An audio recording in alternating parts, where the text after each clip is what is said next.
لطيفة رأفت تدخل على خط الخلاف بين بطمة وسعيدة شرف. السلام عليكم ورحمة الله، مرحبا بكم. علقت الفنانة المغربية لطيفة رأفت على الخلاف القائم بين كل من الفنانة دنيا بطمة والفنانة سعيدة شرف، وذلك عبر حسابها الرسمي بموقع تبادل الصور والفيديوهات انستغرام.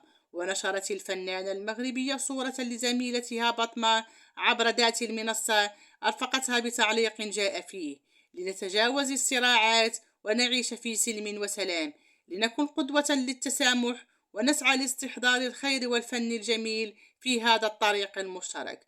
اللهم ألف بين قلوب جميع خلقك. واستشهدت بالآية القرآنية رقم 46 من سورة الأنفال: ولا تنازعوا فتفشلوا وتذهب ريحكم واصبروا إن الله مع الصابرين. صدق الله العظيم.